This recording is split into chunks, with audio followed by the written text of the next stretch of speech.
Plus, if you know Miguel, and this podcast is not about Miguel, but Miguel gave me some advice that I think was really good, and then some advice that I completely ignored, and it probably helped me in the long run too. So you guys know more than anyone that there's more than one way to become successful in real estate. Mm-hmm. So Miguel's strategy and what he had always preached to me was marketing.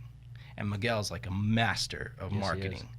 If you can take everything that he does when it comes to marketing and branding and apply it to any business, your business is going to be successful. So I learned a lot about marketing from him, but he was always like, don't do door knocking, don't do cold calling, blah, blah, blah.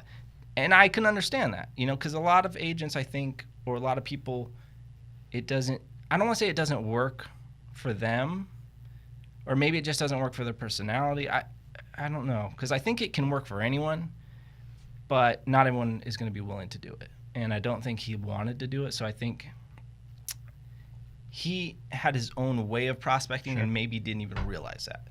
So a lot of the podcasts I was listening were talking about door knocking and cold calling and stuff, so that's what I started doing on top of social media and kind of trying to brand myself. Yeah. Because he told me something that I think he had read from or heard from Seth Godin, which is the purple cow.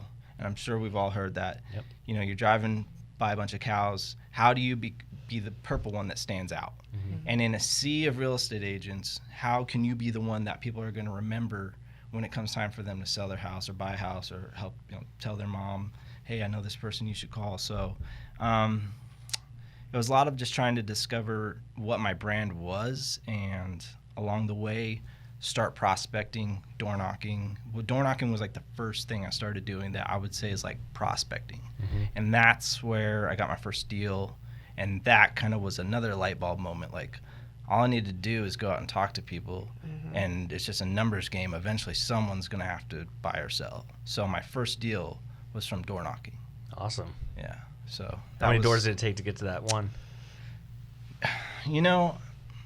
I would go to work and work all day, and then I would come home at like 5:30. I'd take a shower, or sometimes I wouldn't, and I'd put on a suit and I'd go door knock, and I'd hit about 50 doors a day.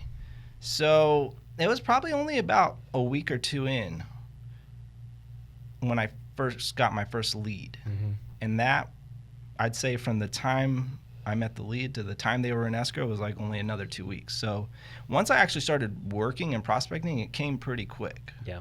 So it didn't take long. It didn't feel like